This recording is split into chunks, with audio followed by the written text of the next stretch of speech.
If you want to jump straight to Antony Lowe's part 2 episode, grab that little circle that sits on the podcast. What do you call it? The podcast. The timer. Skip straight to 30.00. That's when it starts. Enjoy. Have the best week ever. You deserve it.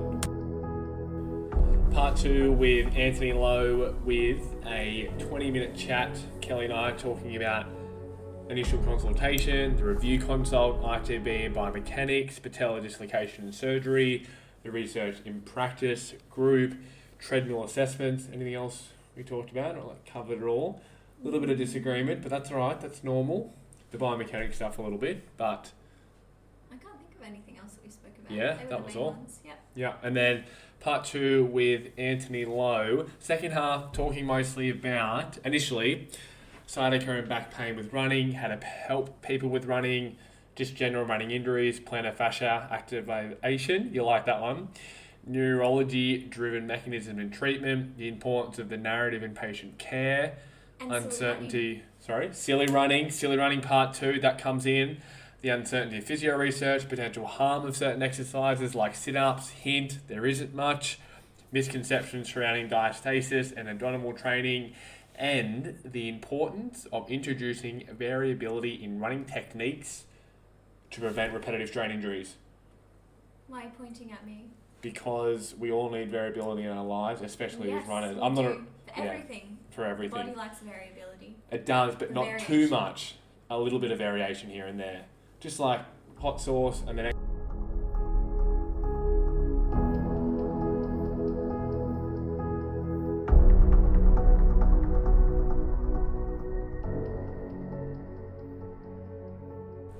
So when I get to the end of my running, so the end of the gait cycle, so I'll go, so I'm running left foot. As I hit the ground with my left foot, most of the pain happens with my knee just as I make strike on the contralateral side of my right heel. That's when, and I just felt it then. During toe off. Yeah, it's during toe off. So what couldn't make sense to me as to why, because what we know with ITB and patellofemoral pain is if you want to reduce loads on the knee, you can certainly shorten your cadence or even strike on your forefoot, and that can reduce, I think there was that study that Rich was quoting. There's one flaw with that argument. It was like 27% less load on the knee when you strike on your forefoot. There's like a graph on how it's divided. It's like 54 at the knee when you're on your heel, and then it's like 16 or something with the forefoot after. There's one flaw. What? Can you guess? No. Not all humans are the same. Yeah. Everyone's going to have symptoms differently. Yeah, I agree, but if I have pain in my knee and I do a movement that puts less load on the knee, it should make sense as to it should be a little bit less sore. Not always, of course, but... What about people that have a discogenic low back pain? Some of them can bend over with no pain and some of them bend over and have pain. Yes, not everything applies to 100%. I completely agree. But it still didn't make logical sense to me as to if I've got knee pain and I'm doing something that puts less load on the knee in its entirety, why doesn't that give me less pain? And yes, you are completely right. Not everything applies to every person or the rule. So I asked you this before, why that is the case. And I wonder if it's too biomechanical, but it sounds logical, right? Yeah. So as I get to toe off, as we think of the hip moving, and this is straight from the biomechanics textbook, as you move from heel strike to propulsion, you basically move from a flex position, so your hip is working in the sagittal plane, and you move from a flex position to extension. So you don't actually reach extension until halfway between mid-stance and propulsion. So my biomechanical analyses was saying and thinking, as I get into extension, because I'm extending, my hip flexors they would be contracting concentrically or eccentrically. This is what I do with the students. Eccentrically. Yeah, eccentrically. Great job, 1 point for you. And then as I move towards that, end extension, I'm getting that contraction of my TFL or hip extensors, and perhaps that is having that tensile force on my ITB. which is whatever's driving the pain down there, putting more pressure on there. What do you think? Did you try silly running instead? No, I didn't actually do. I did a little bit of it, but I haven't needed to do any silly running because my running's been really good, so I haven't needed to. But I had it in my mind, and also, Tom Decano messaged me and said that he was keen to hear what this silly running is because I put it at a cliffhanger on purpose. Yeah, but that was why I think that makes sense, doesn't it? Do you think, or do you think it's too biomechanical?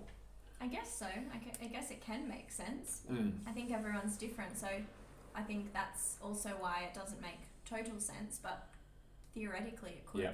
And then when I run with my torso, if I bend more at my hip more so if my torso, I was going to say more anteriorly, but if I just flex my hip more, I have less discomfort on my knee. And also when I do a bend... That's a good way to test that theory, I guess. If I do but that could also be... just changing something. Exactly. Yeah. But when we say that, yes, it could just be you change anything if someone gets better, but it's not that you change anything. Like, you've got a theory behind it. It doesn't automatically mean that it's true, but... This is where you need to try your silly running. Well, I just wanted to know why. I find that interesting to see why that's happening, because if you can work that out with some confidence, you don't biomechanical splay all this language to people that you're discussing if you're trying to do a running assessment and modify their running. This is just our problem solving because it's interesting. But if you can problem solve a little bit on the spot, I mean, you can make not certainties, but you can make some pretty confident recommendations, and worst case scenario, it doesn't work and you just try something else. So I found that pretty interesting, and I felt it was fun for me. I enjoyed figuring out why that was. When you're doing your uphill running, that doesn't help you either. No. Well, it did a little bit, but not really. But then I thought, why would uphill running feel a little bit better? Because it did feel a little bit better, but not to the point at which I thought. Because I'm having less hip extension. Yeah. That was mine. Yeah, you are the biomechanics wizard. You? No, you are. No way. You're way more biomechanics than me. No, I just think it's cool. I really do. I was talking to someone about talking to them about the Zebra, like the pressure analyses where you run and... treadmill. Yeah, what do you think of that? Because thinking, if you've got it, if you have that, you're going to use it. And of course, you're going to find reasons to use it. How much do you think it would change your clinical practice? I don't think it would change my clinical practice at all. And you're like, as a physio, you don't think at all? I don't think so. I don't think there's as much importance on someone's gait as people think. And this is what we speak about in this podcast as well. More often than not, you just need to change something, and cadence is a pretty easy thing to change, and I don't know if you need a treadmill for that. Yeah. And what would you? Yeah, see, I guess it's a little bit different. Asymmetries maybe.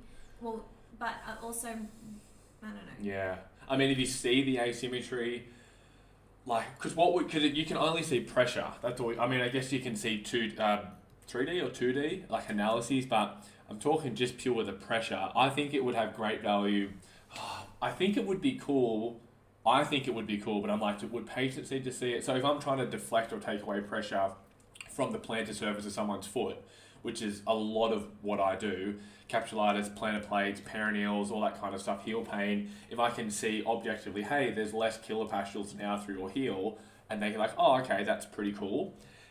Do I need to, because I'm seeing people in pain, do I need that pressure? Or do I just, which is what I do now, I just rely on how do they feel. I'm like, great, go for a walk. Exactly. And they're like, it feels better. Yeah, so you can, that's way more reliable. And if they've got pain and then you change something and they've got no pain, then why do you need to see the pressure plate to justify that change? Yeah. That's enough to me. I think it gives you, gives patient, it would have buy-in, definitely. People would look at that and think it's cool. I just don't know that it's as important as some may think. What we think. I wonder how much, this would be a cool study, if you had a group that had, it'd be hard because to say that they have pain, but to have a group that saw the change and then a group that didn't see the change, try to somehow quantify the treatment and the dosage and all that, and just see to the people that saw that we were making change, like, hey, these numbers are less, that's good for you, does that make a difference to their outcomes long term? Because I imagine you would want to control it or compare it to what we would do, say, without. That's what I mean. Yeah, like okay. two comparisons. So say for someone with knee pain and we modified their cadence and like, oh yep, that feels better. Cool. And then we had someone where we modified their cadence and showed somehow there was less pressure through their knee on a computer screen. I wonder how that would go. Like, is it any better? Because they're like, oh wow, actually, I can see that. That is different. I wonder what that would be like. What do you think? Probably no difference, like in anything in life. And then you weigh up the cost versus the reward. The reward. Is like the cost worth that little thing? I don't know. It'd be worth talking to someone about, because obviously we've never tried it, so we don't know heaps to be able to comment on it. No, I've never tried. I just dream of it every night. I've never seen it in reality. We should talk to like Lydia or someone about it. Yeah. A bit more depth. Yeah, and to see. It would be cool. It would be cool. But I wonder, again, having that all set up and like you said, the cost, and you always, if you've got something, you find ways to use it. Yeah, absolutely. Yeah, absolutely. That's interesting. I mean, because we've got force frames, like we've got all the Volt equipment that tests your strength. Yeah, I saw a couple of pods starting to use them. Hips, and you can do the force decks, you can use the Nord board. Do you ever do the inverters or everters, like perineals and tip post? Or not really? I do not. No.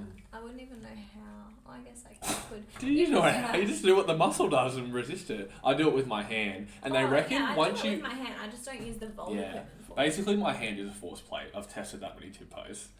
Imagine if you just had this electronic one. There's just so much error in people doing it. Like they can just externally rotate their hip or internally rotate their hip. Like how reliably is maybe actually physios testing tip post and perineals. Not pods, but pods never make errors because we see the foot so much. I would almost trust a podiatrist's hands testing your tip post than when I do those $40,000. What do you test? Like grade 1, grade 2, grade 3, grade 4? Kendall grading scale, baby. No. Eventually, what happens as you're a podiatrist, because you see the foot and the ankle, you almost become synonymous with the foot. And I basically have on my hand a kilopascal measurer. So I go, great, invert your foot. Yeah, a little bit more. Yep, 23. Bang, next side, 24. As you see it that much, you just wouldn't know. And you can tell if they're overactive, because I'll usually feel their tip post and go, oh yeah, just settle that flexor down a little bit, and then I'll get the tip post going.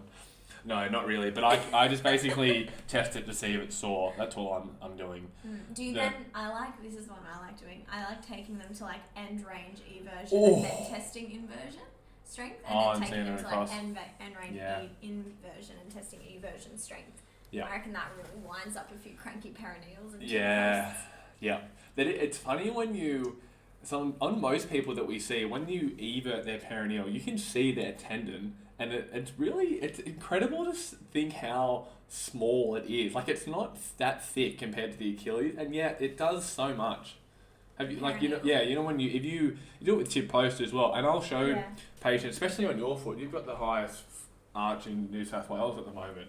When you evert your foot, you can see the perineal, and if the patient if they like that kind of stuff, I'll show them, go like, this is the tendon that runs down through the side, and you can see I'm pushing into it. It's not sore. We're trying to rule it out, but it's pretty interesting to see. The anatomy stuff is cool. I do want to go back into the cadaver lab. Me too. I'd love to do that. That'd be so interesting. There was an association course in Sydney that was doing it, but have a guess. Let me ask you right now, point blank, haven't thought about this. If I said I can organise a cadaver course 2 day, maybe it was 1 day, and I'm going to say a price, how much would you think it is? But they went through lots of stuff as well. It wasn't just that. $500? $1,200. That's pretty expensive. But I think they went through it. It was with some surgeons and stuff. I'm not going to say who it was, but it was. I really wanted to go. And I was like, that's pretty expensive. Yeah, that's a lot. Yeah. Be better to get that. Surely you could do some, like you're in with the uni, you could get in and do some sort of tutoring work. In with the uni. I work at the uni. I would say 99% of people don't even know who I am at the uni. There's so many people. Maybe, I know the students go there in second year. Maybe I could just tag along as the supervisor. Wouldn't it just be so great to get into the anatomy labs with what we know now? Like actually having relevance to the structures that you're looking at? Do you picture the anatomy? I still remember a lecturer telling me this. Like, and I'll say this to a patient, and it's good to get your critique, because I don't think anyone's actually ever critiqued me on this. I'll say something along the lines, if I'm feeling a bit funny on the day, usually Tuesday, Wednesday, I've got a bit of comedy in me, I'll say something along the lines of, you know, my job's pretty simple. There's not too many structures here. It can only be one of these things, and then I'll name what's in there because I'm only, again, seeing the foot and the ankle. What do you name? Well, let's say There's so many things. How do you name it all? Again, podiatrist, I'm telling you, we've just got that vision. So say I'm feeling someone's intermetatarsal space. So I'm feeling really, really funny. I'll go, great. So I'm feeling in here. Again, there's not too many structures in there. Like, it's not going to be your Achilles. And then we go, haha, have a bit of a laugh. And then I'll go, great. There's only really a couple of things in here. There's a bursa, there's some nerves, some arteries, some ligaments, a couple of muscles, a couple of retinaculums, that kind of thing. Maybe a joint capsule here or there. And it's, you know, it's got to be one of those things. And in most cases, and I'll explain that to them. So it could be any of those things. Yeah. How do you differentiate between any of them? Well, clinical history, subjective, that kind of thing. What would be a differentiator between when I dry needle? No, I'm joking. When between a bursa and a capsule. That's the thing. You didn't let me finish. So, talking or speaking. So, you know, it's going to be one of those things. It doesn't really matter too much as to what it is because the treatment's the exact same. And you've heard me say this a million times. Pop a metdome in there. Yeah, hey, don't be saying that. They're fighting words. Tell them about metdomes. That's half my degree, where the metdome goes. No, but honestly, if we can rule out the nasty stuff, so if I can go, great, it's not a metatarsal stress reaction, you know, something like a tumour or something really out of the box, the treatment's going to be the same anyway, and it's usually going to be domes, deflections, shoes, supports, possibly load modification, education, that kind of thing. Yeah. Do you find that? I mean, you were talking about, you call things load related and then put in insert structure. Depends. You've got load related body pain. Maybe.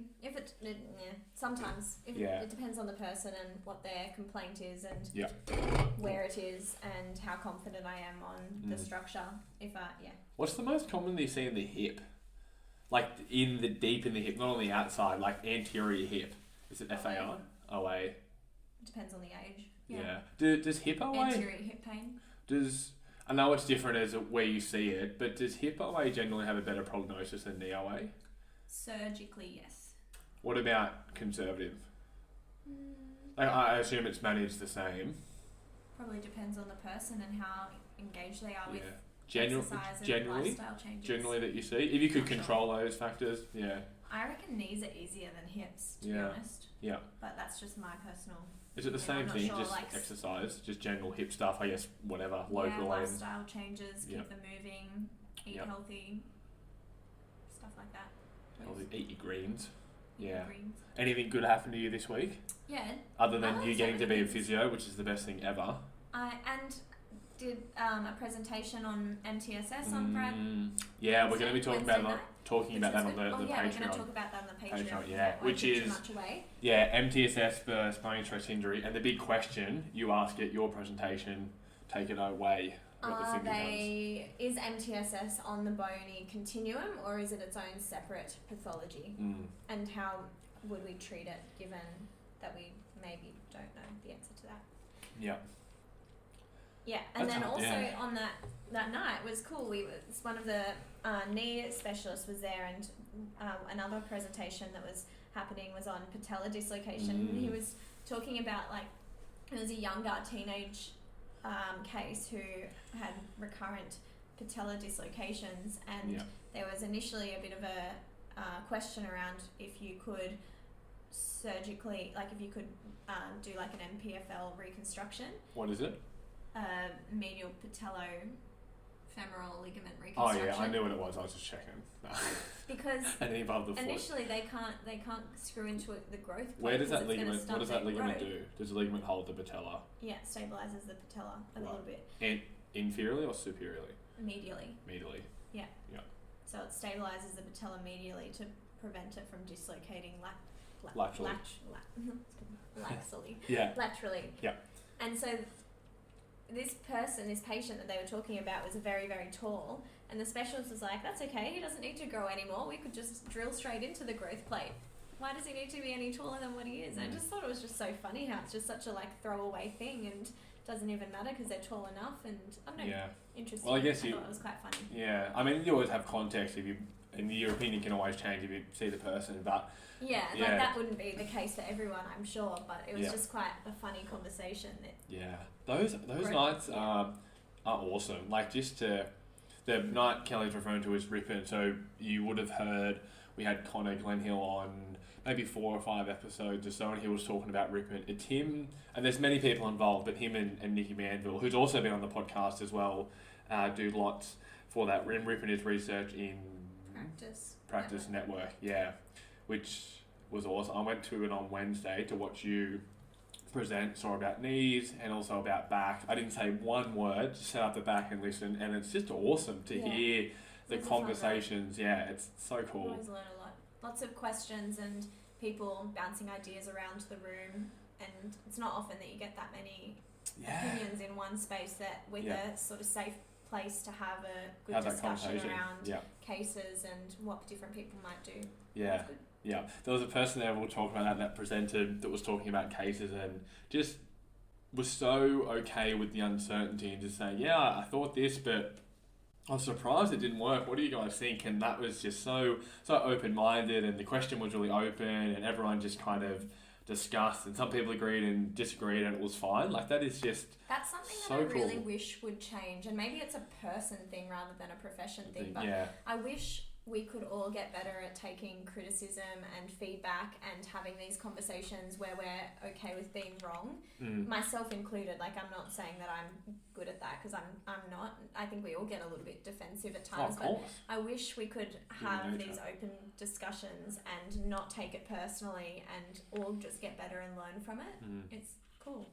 Yeah, it is great. I think that all professions, maybe it's the echo chambers that we are in, but I think that a lot of people do that. I think we can get a little bit polarised by seeing that on social media and think, far out, everyone's arguing and all this kind of debating. But you are right, there's certain pockets of people that do that. But I think in all, we're all pretty happy to chat, and we're all pretty open-minded. I don't think that many people are happy. No, you don't think? I think our network would be more so. Yeah. I think there's a lot of people that wouldn't be comfortable with that. Yeah. Certainly all the guests that we've had on are very happy to chat and be nuanced about it. It's really cool. Because the guests that listen to this podcast are the best that's true. Hey, what do you reckon about this idea? I know we spoke about it, and this will be the last thing we talk about before we get into this podcast, but the 2 questions that you ask, the initial question when someone sits down, and then the first question you ask after they come back in for the review. And you may not have thought of it, and that's fine. You just say, I haven't thought about it. Anyone? Yeah. Why? I don't guess you tailor it to the person, but why? The first question. First question. So someone comes in like, hey, Kelly, I'm Blake. Lovely to meet you. Come on in, have a seat. Sit down. Great. What and then, I usually, on our fill in initial form thing that they fill in, they say, what are you having looked at? So I'll bring them in. I say, all right, so we're talking about your back today. What's been going on? Oh, yeah. I've never thought of that one, because sometimes I say something. Oh no, this is about you. So why do you say that? Me? Yeah. Do you have? Are you being the patient? No. Why do you ask that question? I guess it's a bit of an icebreaker. Like, it's just a bit. So you jumped. And I'm not gonna. I am critiquing you a little bit. We've spoken about this on the podcast already, because you talk about, like, I'm Blake, I work at here, and this is my team, and this is what we do. And So you jump straight in. Yeah, I go straight to the point. Right. Okay. No. And do you think? I introduce myself first. I say, hi, I'm Kelly. And handshake? No handshake. No, I'm hand not contact. A handshake guy. Yeah, but the research says hand contact is good. It develops that connection already. Sometimes I come for a hug. I just don't. Backslap. What's up, brother? Feels too awkward for me. I'd be better off getting up and giving a hug. Yeah. You wouldn't actually, would you? Hug and a kiss. Yeah, okay. Next question. Next one comes in, because I've been thinking about this more lately. Really trying to go over from start to finish everything that I say and do. Why do I do it? Can I improve on it? So someone comes in. What do you do? What do you say? Well, I already know what you say, but tell everyone else what you say. I can picture it. So I'll go, great, head out the door. Kelly, come on in. I take 1.5 steps back. They'll come in and around. Go, hi, I'm Blake. If they've got stuff in their hands, because usually they're carrying shoes or kids, I might do a little bit of a comedy in one and go, haha, air shake, and pretend, or not usually I don't do that because it's failed a couple of times. So, go, great, come on in. So I'll do like a pelvic tilt? No. What I do is I arc, so I'll pull my hips back so they can walk through, and then I'll put my hand and go near the door. So great, come on in. So Where they do know. you put the hand? Hey, no, I'll put the hand where I want them to walk. Like I go, great, come in this way, and I go straight away. Have a seat on the black one. Because people walk in and they don't really know where to go. Great, have a seat on the black one, and then close the door. Come in, sit down. This is way more detail than I thought you wanted to go into. Yeah. I I blinked with my right eye, then left, 2 breaths, sit, hold, tense my core so I don't hurt my back. And then I'll sit down. Great. And I usually say something along the lines of, welcome to our lovely clinic, or welcome, and introduce myself, say what we ask. Usually I might ask something along the lines of, and I'll say this from their new patient seat, have they seen a podiatrist before? Have they been in this building before? How do they go finding everything? And I've gotten this from a couple of books I've read. When you're talking about, and you see this when people you talk with, if you jump straight into the business, it can sometimes feel as though it's rushed. So you talk about something generic to kind of ease into it. But I don't really know how much weight that holds, and I'm very much probably overthinking it. But what do you reckon? So imagine I said, great, how's your day been? Yeah, good, Wednesday, hump day, am I right? So we're here about your right toe, something like that. What do you think? I mean, I guess I probably do that. I would, like on the way in, because I've got a bit of a hallway walk, I'll be like, how's your day been? What have you been up to? Blah, blah, blah. And then when they sit down, I'm like, right, so you're here to talk about your back. What's been troubling you? Yeah, okay. Yep, that's I like that probably one. More sort of how it would go I remember down. in my new grad year, one of the, because I worked at a big multi-disc place and I would work at different practices, and there were certain practice leaders. I remember one practice leader, he used to say, so what's giving you curry? I remember he sat down and we were talking about this, and this person goes, yeah, so I just say, great, sit down, right, so what's giving you a bit of curry? Or what's giving you curry? Like, what? And I thought this is how, I was like, that's fine. I didn't see any issue with that at all. Like, the fact that no one will probably be able to interpret that, and that is not a great way to greet people or to sit down. Surely that gets old too. Like, I would feel scripted if I just said that every single time. Hello, what is giving you curry? Anyway, so second one, this is what I've been really reflecting on lately. Yeah, so come in for the second review. What is the first thing you say? Come on in, have a seat. How's the body been feeling? See, this is what I've been thinking. I think that I need to make mine more specific, because I asked the question of, so how have things been going? And depending on how the person thinks about it, if they had a flare up 2 days ago, or they still have pain, which is what we expect, like, no, it's not going very good. And then we generally have to flesh out that there's probably been some improvement, not always, but like I've been doing more, or I've still got pain. Like, if they expect, and I was talking about this with Justin this week, we've talked about it quite a lot. Like, if somebody expects their pain to be gone or dramatically better, and they come in and they're 10% better, like, that's a huge win for someone that's had pain for a long time, or that they can do more. But that probably goes back to the first consult and making sure that expectation's clear from the beginning. But how clear can you get it after one consult if we know that you're going to go over so much and people aren't going to take that much in? So, and one thing that Justin has said, we've talked about is, so let's say at the end of the first consult, you go, great, I'm going to see you in 2 weeks or 1 week. I'm going to ask you, are things comfortable? Did your exercises feel okay? And something else specific, like, do you wake up, does it recover quicker after your run? So when you come back in and you put that in your notes, come back in, great, last time I saw you, we're going to go through these things. Yeah, what do you reckon? Justin come up with this one, and I thought that was a good idea, because you can say that and it's like it's always very subjective as to how it feels.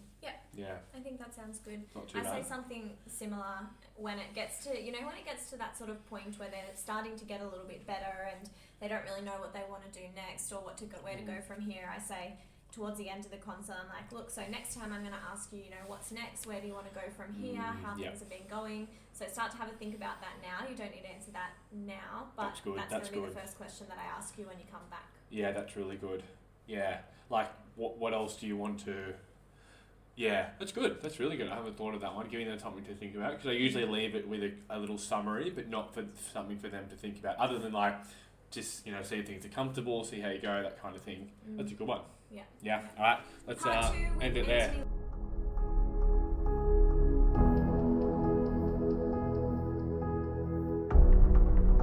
Here's how you can explore it and find the things yourself, and come back and tell me next time. So you asked me, what are some of the common things? So cadence is an easy one, but it's not a panacea. It doesn't help everybody. It's just an easy one because, you got 5 minutes left. You got to give them something, right? So cadence is an easy one. And the other one is silly running. Silly running. So I haven't heard of this one before. No. Run silly. Yeah, so run silly. So I'll get you, just while you're sitting there. I don't know if you record video for the podcast Yeah, we or do. not. There's a go up on the tube. Okay. So what I want you to do is to take your arms and do something with your arms that you would never do during running. So, yeah. Kelly, I've seen you do that before. She always does the wave. Cool. All right. And then I want you to run, don't run right now, obviously, but when you run, I want you to move your legs in ways that you would never consider to be a part of good running. And when people look at you, I want them to think, wow, that's really silly. And I want you to feel silly too. That's silly running. And quite often silly running just gets people out of their heads and they go, you know what? It actually feels okay. Okay, run a little bit less silly, right? What are the things? And your job as an expert observer of movement is to go, okay, they're doing this with their arms and it's different because what they usually do is this. Is that the story that's right? And what you're trying to do is pair it back to, hey, it might, let's just take something super simple. It might be when you run silly, you have more thoracic rotation when you do your arms doing silly, right? I notice that when you breathe during silly running, I see more of your chest change and your abdomen change than when you do your, it's really, really funny. When people have pain during running, they tend to tense up more. So they move less things. And then it's like you're compressing a system that may not like compression. And the ones who like compression and they tighten up and they feel better with compression, they're usually not coming to see me because the tightening up strategy for them works. Interesting. People come see you because they have symptoms. And I really want to get the word out that, I don't know about every physio who feels confident, but I consider myself legally, I am a legal performance enhancer. You come see me without a problem. You don't have to have pain to see me. I can improve your performance. That's my job. And so you can't lift past a certain weight because you hit a plateau. That's my job. I can help you pass that. You want to run faster. You want to jump higher. You want to throw further. That's what I do. This is my job. Not everybody's good at it. That's okay. But that's what I love doing. And people go, oh, I didn't realize that I could see you even if I didn't have a problem. It's like, yeah, you can. You just like to have your back manipulated? No problem. I'm able to do that. You want to improve your tennis technique? No problem. I gestured out the window because my house has a tennis court in the back, and I saw somebody recently who was having incontinence with changing directions. During rallies, on the change of directions, she would leak. And so got the ball machine out, had her changing directions, and then working on strategy, slowed the machine down so that she could work on a different way of moving and changing direction until we figured out ways that worked for her. So we've got lots of fun ways of doing things. What sort of strategies were you giving her to think about during something like that? Yeah, so the first thing that we did, Kelly, I'm going to repeat myself. The first thing that we did was we established what she currently did. And the second thing we did was I said, don't do it that way. She said, figure it out. It's the same principle for everything. This is what I'm trying to say. Yeah. I can't memorize all the different ways that we can change things. And I can't learn every sport there is out there. But, for example, when I got a BJJ client, I remember there was a BJJ athlete and she had hip pain when she was in a butterfly half guard, right? So her legs up in a figure 4, pushing back on the opponent who's trying to squash them, because when you put your weight on somebody, it's just hard to breathe. And so she had pain trying to push him off. So she couldn't push him off because she was pain inhibited. And so I said, okay, are you okay if I get into your guard and I lean on you a bit? Because I'm a lot heavier than she is. So she wouldn't ever be with somebody my weight. And then I put a bit of pressure on her until she said, okay, this is it. And I said, okay, try push. And while she's trying to push me off her, I could feel the coordination pattern, and I was watching and I could see how she was doing that. And it's like, okay, this is how you like to push. And she goes, yeah, actually, that is what I'm thinking of doing. Like, you know, it could be something with a breath, and then she's trying to push. Like, I can usually describe to them what I think they're trying to do. And then I said, okay, well, don't do that. Do it differently. They go, oh, what do you mean, Antony? And it's like, okay, you like to initiate by bracing your abs. What if you choose a different part of the body? I think, I don't know, my knee. Is that good? Choose your knee and start pushing me away from your knee. Like, it's just different. They're still going to use their abs. So the principle is establish what they do and then have them do it differently, as opposed to, okay, you know, she turned her foot out before she moved, and maybe we should just don't turn her foot out, or she has to think about coordinating it this way or activate this muscle. Like, that stuff takes ages, and it's also not empowering. If you want to empower somebody, you teach them what the principle is, and then you coach them through it so that they can apply it when you're not there. That to me is empowerment, you know? Yeah. So I'm going to, sorry, you go, Blake. I was just going to say, I'm currently coming back from a left ITB, my first running related injury. Kelly's actually doing my return to running, and I'm going for my second return to run this week. And you're going to see me down the street doing some silly running because my knee does hurt. I'm going to be thinking to myself, this really looks odd, but it feels really good. So we'll see how we go. I'll put it up a story and see. Yeah, make sure you tag me at Physio Detective. Let me ask, do you have pain when you run on the spot, Blake? No, it's like from halfway through mid stance to the end of propulsion, like that last kind of 20% of the gait cycle. On the spot, it's fine. Cool. I need to do more plantar fascia activation, you reckon? Yeah, that's what it must be. It must be the plantar fascia. Too much pronation, probably. Yeah. Good. Yeah. That's awesome. Yeah. Well, no, like I'd literally get you to think of that stance phase differently. Yeah. And you could even just do it. Like, you need to find the lowest level activity that you can do, which replicates the symptoms. So it might literally be a push off in standing on one leg, and then doing that terminal hip extension, you know, from mid stance to into hip extension. Yeah. Doing that and see if you feel the knee pain. And if you do, that's great, because then you don't have to go running to feel it. And then you could do your silly technique with a push off, standing on one leg. Do you know what I mean? Test retest is such a Maitland thing, and it's such a good thing to do. Yeah, right. I'm going to have to give you my private health card at the end of this for having a consult midway. Yeah, no worries. Good. I'm happy. I'm always happy to help.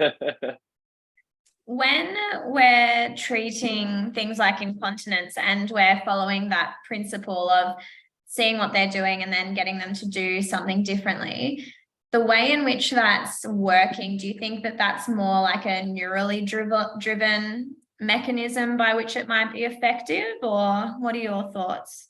Everything is neural to me. Like, when you think of, if something has to activate, if you don't have the nerves for it, then like it's not going to work no matter how hard you think about it. So everything is neural already. Like, that is the covering over everything, is your nervous system. So is it neurally mediated? Yeah. Is it affected by everything biological, psychological, and sociological? Likely. So, you know, if you're going to ask me for why do I think that works, it's like, the honest answer is we don't know why it works, number one. And the second thing is, do people really care why it works? Because if they can go running without leaking, but they don't know the reason why, they're still going to be happy that they could go running without leaking. Versus having a technically accurate description of why this works and still having symptoms, like, great, I know why, but I still leak. Do you know what I mean? Like, people are still unhappy because they're not doing what they want to do. So to me, the reasoning matters less. I go on courses and they go, oh, you know, I wish you went through the research more. And it's like, okay, what difference is that going to make? And ultimately, when you think about it, it actually boils down to making yourself feel better that you know your shit. Do you know what I mean? That's really what it is. But if I reckon I could take fitness professionals and teach them how to help people with different sorts of conditions, and not need to know a lot at all, because they're already doing that. I'm able to teach them a process that enables them to do that even more. Because really what they do is they defer to physios, and physios are often the ones providing the information for the anatomy and physiology that they teach trainers. So, you know, if you can help somebody, like, there are people around the world helping people with pain, and there are people that have gone from the Western medicine to God knows where in the world and have gotten better by doing something different. And I don't care what the reasons why they were told. I care that they got a result. And it's too easy. I think too many Western people dismiss it as, you know, that's just psychosomatic. It's like, really? Like, really? Do you think it's psychosomatic? No. Why don't we just acknowledge that the result occurred and we don't understand the reasons why it occurred, but it doesn't have to be the reason why they were told. Like, I think that's just an intellectually honest way to approach it. Do you find that with that, that is, as long as the narrative is not harmful, like if someone gets told and, you know, they need to, let's say that dry needling, for example, dry needling helps their Achilles tendinopathy, and they get told it's because it's releasing the muscles and they have to come back weekly, although it has worked, is that kind of where you would draw the line if it's something harmful for them? Where it's like, doesn't really matter as long as it worked and you're feeling better and doing what you love, but the narrative has to be not harmful. Oh, yeah. But like, then anybody who gives one reason why it's working is doing a form of harm. Like, I think that most of what we do, the intellectually honest answer is to hold uncertainty. Like, like most of the physio research and the medical research that we do on people, to do with the conditions that we do, it's usually based on inductive reasoning, which has uncertainty built into the research design. So how can we ever say things are for certain when the research design literally has uncertainty built into it? It's like calculus, you know, when you take the derivative of a function, you get a certain answer. But when you integrate the very same function, you have to add plus c at the back of it, because you don't know what the constant was before you did it. I don't know who loves calculus. I love calculus. So, you know, I can tell. like, it works one way. Like, for example, right? Wind socks or a weather vane. When the wind blows, the wind sock will fill up and it'll point in the direction that the wind is blowing. Right. So the wind blows and the windsock points the direction the wind is blowing to. But if I want the wind to blow over here, I just have to turn the windsock, and that means that the wind will blow a different way. Like, everybody knows that that's stupid, right? But if we look at core stability research, we taught people how to isolate their transversus or their pelvic floor or whatever, or dissociate the transversus from their obliques. And people started getting better. And so people are like, okay, well, if we want that transversus to activate more like a normal person's without that 80 millisecond delay, 80 milliseconds is not a lot, by the way, but it's a long time in neurological terms. I get it. It's a significant amount of time in neurological terms. Well, then what we try to do to people is, okay, I'm going to teach you how to do an isolated transversus. Like, that's like turning a windsock to me. When your system changes, you're going to get a coordinated transversus response. Yeah. Assuming that turning the windsock, assuming that therefore I'm going to isolate the transversus in the way that it should be, is expecting it to go backwards. It's expecting the wind to change. Like, it doesn't work that way. One is an observation, the other is causative, and you're assuming that it's causative when you go backwards. It's not. It's just one possible possibility. We're getting very philosophical, but yeah, it's good. This is what I'm agitated by. It is good. It's like, it's a lot of the things about like scapular resetting and then getting someone to elevate their arm again and their pain goes away. It's just you're doing something different. So you're just creating or getting them to squeeze their fist while getting them to lift their arm, and that changes their pain. So it's just applying something different to their normal, and it's impacting their symptoms somehow. And we keep the ones that impact them positively, and we move on quickly when they don't help. And that's okay. Just be honest about it. Like, people say, oh, how did you know how to do that? And it's like, because this is what they usually do. And I tried something different and I got lucky. And they go, oh, I try all the time. And it's like, maybe I'm just old enough that I get lucky a lot. Like, you got your stone. That's why you got that stone from the start. It's not just a stone, Blake. It's a stone plus the plantar fascia activation. That's the key. Everybody forgets. Everybody knows that there's a longitudinal arch, but people forget that there are two transverse arches in the foot. So, you got to make sure that you coordinate to. Yeah, people forget the second arch. So, Good. I did want to ask one question about the rectus diastasis. Read my mind. That's what I was because I haven't heard much about and crunches. I want to hear the nuance around crunches and sit-ups and why they're so terrible for everyone. Oh, that's a big story. Why are they bad for people? I don't know. So one thing that I was told by a physio that I trust is that decades ago, a video was shown of a woman doing, I think it was a sit-up.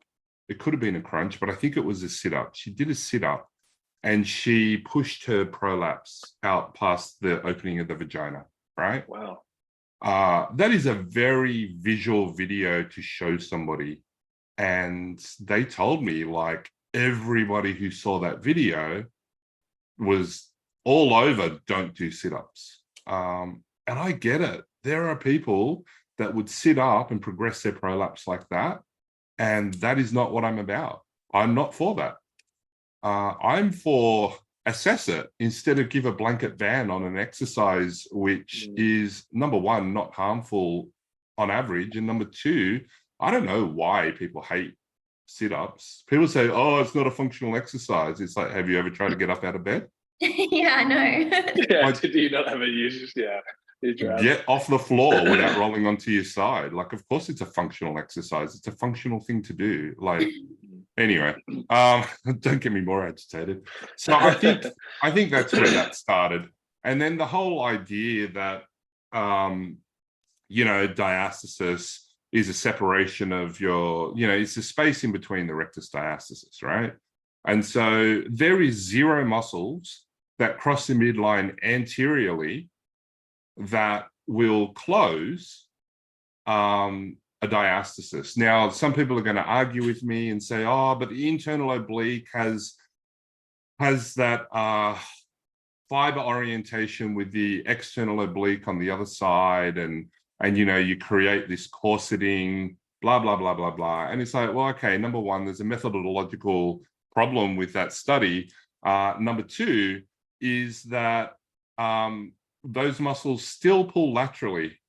The only muscle that kind of pulls medially is a rectus that is being bowed laterally. And then when you shorten any lax tissue, when you shorten it, it's going to take up the shortest distance that it can between its attachment points barring any greater external force. So, for example, with me, when I do a sit-up or a crunch, I have a lot of visceral fat at the moment. Like, my rectus won't be able to form a straight line between the pubic symphysis and my ribs, because that pressure from my visceral fat and from the intra-abdominal pressure is likely to still cause it to be bowed. Like, it is what it is. In most people, though, they don't have that problem.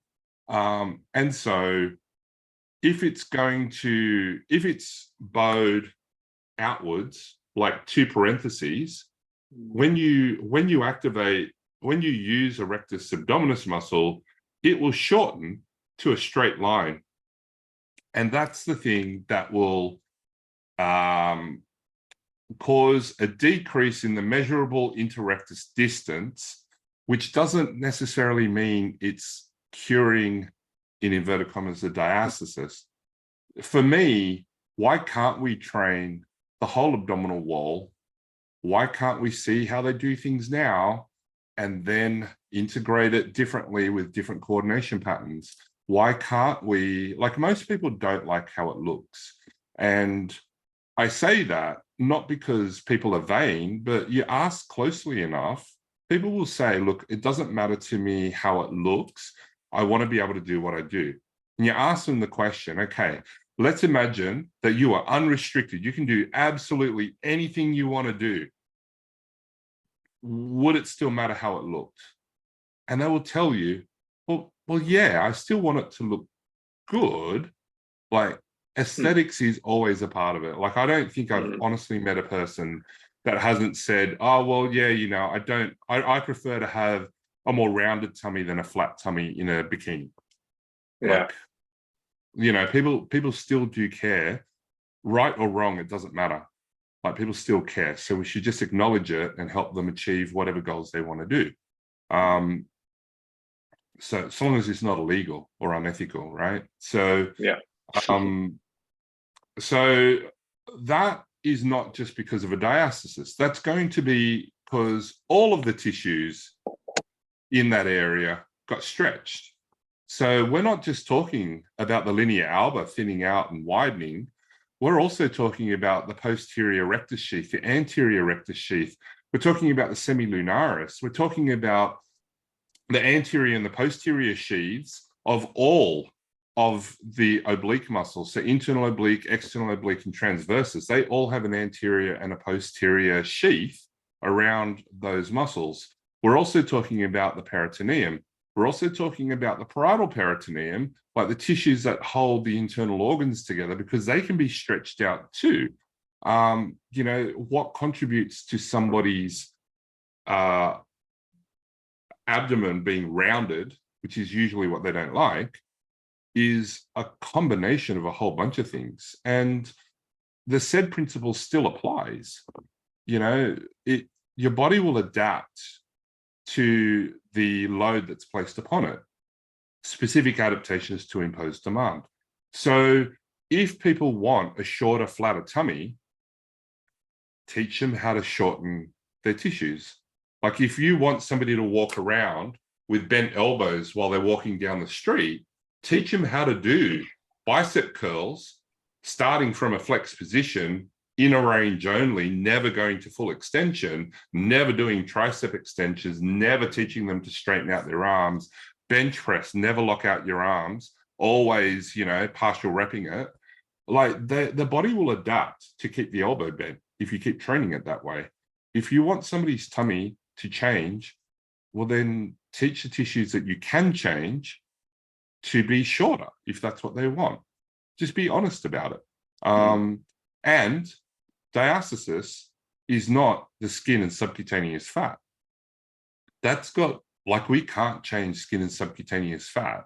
Like, there's just not much we can do about that. So if at the end of the day, they have an intact, like, no hernia, no diastasis, the ability to have a flat tummy, and their skin still sags, and they have subcutaneous fat that's still there, like, there's nothing we can do about that short of cosmetic surgery. That's liposuction. That's, you know, that's, if you want, you have to cut away the skin. So, it's not as simple as, oh, you've got a gap, therefore, because that's all the myths again, There's too many myths surrounding all of that stuff. You don't have that connection between the left and the right half at the front of your tummy. And it's like, well, a diastasis is a widening of the tissue. It's not a hernia where the tissue's been torn. That's different. Oh, because you have a diastasis, you can't stabilize your spine properly. And it's like, well, that's not true, because you still can.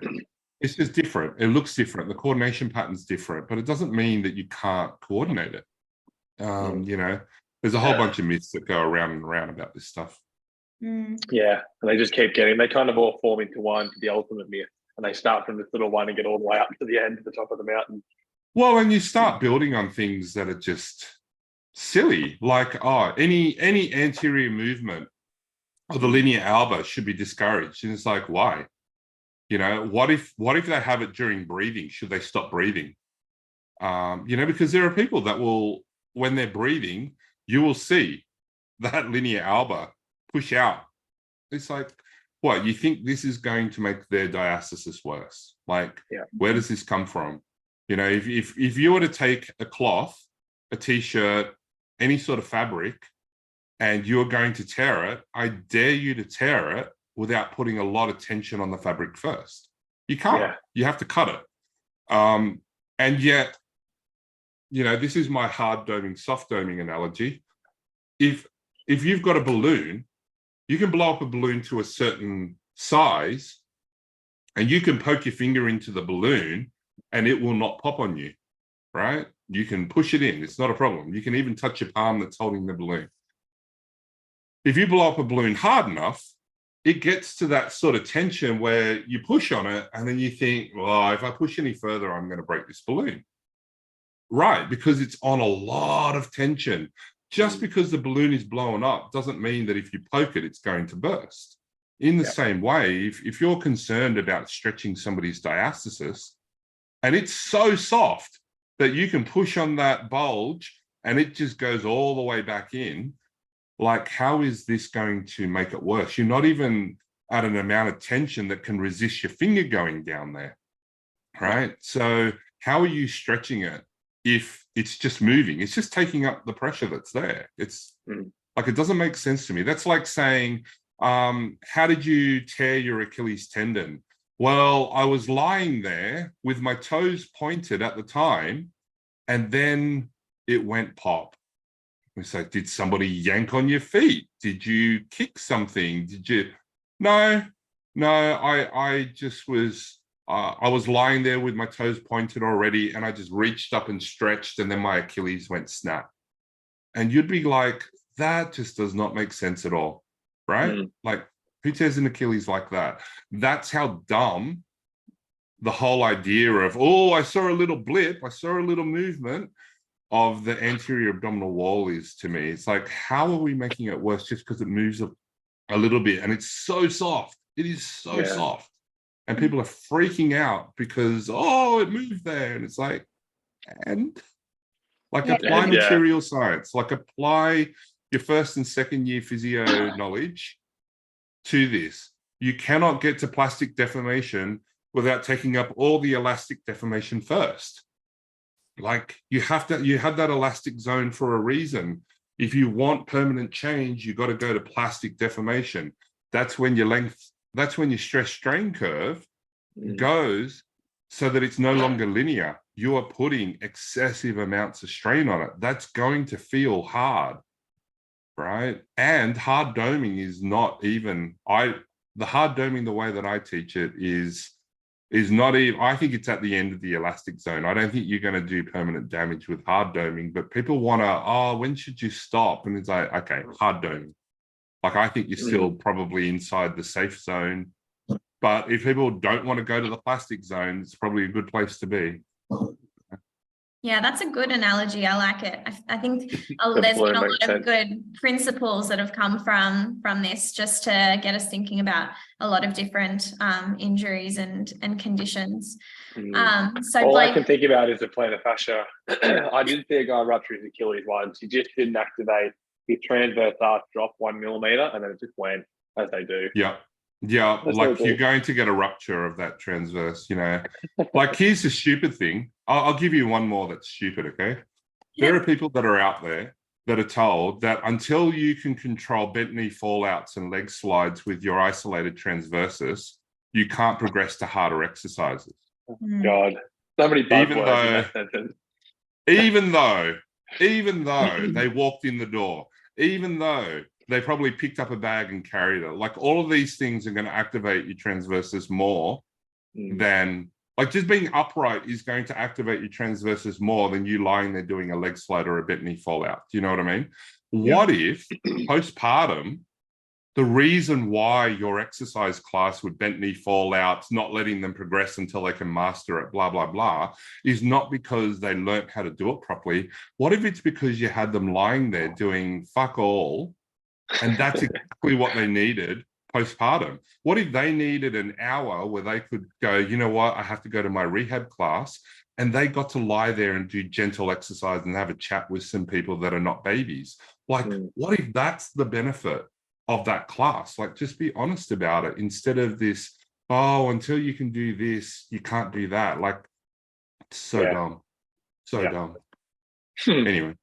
Good finish there. That was good. I thank you so much for coming on. It was good. Sorry to take up so much of your time. You did say off air, maybe it was on air, that there was a lot of questions to get through. And glad I don't know if did we get through them? I don't know. We did. We probably got through most of them. Which is good. Not all of them. Yeah, we got a bit philosophical. Probably about 3/4 of the way through, we got a bit philosophical, which is good. I know what I'm doing this afternoon for my run, some silly running, and I learned a lot. It was good. I think there was one thing I wrote down, but one thing wanted to ask you before we go, and I did ask you at the start, your number one, your biggest inspiration when you very first started, or your inspiration when you first started as a clinician from university, and then if you could interview anyone, who would it be and why? Okay. I would say my biggest physio hero initially that kicked things off for me would be Maria Quinlivan. She was my boss at Auburn Hospital, and she kicked off, she went on to head Westmead Hospital and the physio department there. Maria Quinlivan, I think she's retired. She's been awarded many great things from the APA. She is a fantastic person, and I learned so much from her, not in terms of physio, but just in terms of being considerate of many different points of view. If I am considered in any way to be a good boss, a good employer, it's because I was inspired by her and the way that she interacted with everybody, the way that she listened to people, even first years, and took into consideration what they had to say, and juggle it. When you're an administrator in such a position, you've got to juggle so many competing political as well as practical interests. And I think she was fantastic at it. I think she supported her staff. She backed her staff. I think her manner was brilliant. I think that she's been fantastic for the profession, and a real credit to how I have been, particularly in my formative years, my first 3 years as a physio. That's who I would nominate for that. And then, I can tell you my whole history of all my different people, but I learned from everybody, and even if it's what not to do. And ultimately, at the end of the day, I don't think there are lots and lots of people in the business to earn tons of money at the expense of all else. I think we all got into it. I could earn lots more money if I went and did law. Do you know what I mean? Yeah. I think at the end of the day, we're all trying to help people. We all are trying to do our best. We all have some degree of nerdiness that, like, if you did undergrad physio especially, we had to get high marks at high school. We had to survive physio school, 4 years of it. There's some degree of nerdiness for wanting to do the right thing, know the right answers. Like, it's just how we're trained. And I think being able to let go of some of that is important, and recognize that we're all trying to help. So the person who did whatever decision down the road that was not helpful for the person that's now sitting in front of you, it wasn't that they did the wrong thing. Maybe they did the right thing on the day with their assessment findings on the day, and the presentation changed slightly and the patient didn't know, but it did change. Like, that can happen. So I think as physios, we need to be much more generous with each other. Like, why do we eat our own? We should be supporting each other and banding together. There's enough work for all of us. We should continue to support each other and work together towards, I think, physio is in one of the best positions to really move forwards in this modern world that we have. And, cannibalizing each other and the backstabbing and the infighting that goes on just shits me to no end. Like, why is such a closed off scarcity mentality? There's so much out there that we can do together to help each other. Like, we're not going to be ever short of work, So I think that's number one. And I think Maria really helped to show that, and all the educators that I've studied under. And and she'd be the person that you'd interview as well, like podcast style. The person I'd interview, you see, people who are alive, I think I could just interview. So I'm going to have to choose somebody who's passed on. And I reckon a super interesting person, not just because I'm a Christian, but even if I was a non-Christian, would be Jesus Christ. I don't think that, I don't think there's many people in history who have really radically altered the number of people's lives, for good, for bad. I don't care where you lie on the spectrum. Like, where did that come from? How did that work? And what's really going on there? Like, I would love to, we could read in the Bible about what's said, and that's cool. But the Bible doesn't have all the years of his life and every minute of his day. Like, do you know what I mean? Like, if I had a time machine, I'd love to just go back and go, oh, cool, Imagine the pressure for that first question. You have to make sure that you've got it perfectly set out. God, that'd be some pressure on for that one. Really good, but interesting. Perfect. That was awesome. Mate, thank you so much for coming on. And we really appreciate that. Was a good solid 90 minutes, which is awesome. Appreciate your knowledge and nuances behind it, busting a couple of myths as always. And for people to find you and your course is just to your Instagram, which is at Physio Detective, and you've got your straight under your bio. Click that link and you'll be taken to a world of knowledge and nuance, we could say. Maybe. Well, who knows? Maybe it's for you, maybe it's not. Some people just aren't ready for my style. Because it really, at the end of the day, it causes an existential crisis if you dig too far. And me and my teaching assistants provide support in that. I think that's really important to acknowledge, because when everything becomes uncertain, and certainty has been a part of your professional life for all of it, it is disconcerting.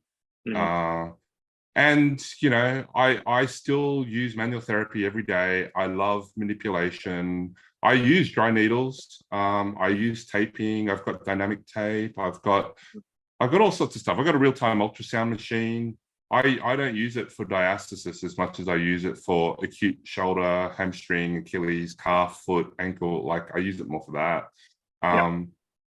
So I think just being intellectually honest, open and generous with each other is where I'd love to see the profession. And it's just too easy to just be negative. It's harder work to stay positive, but I think you just have a happier life, So hopefully that works for people. And if you like that style, you can find out at Physio Detective on Instagram or antonylow.com.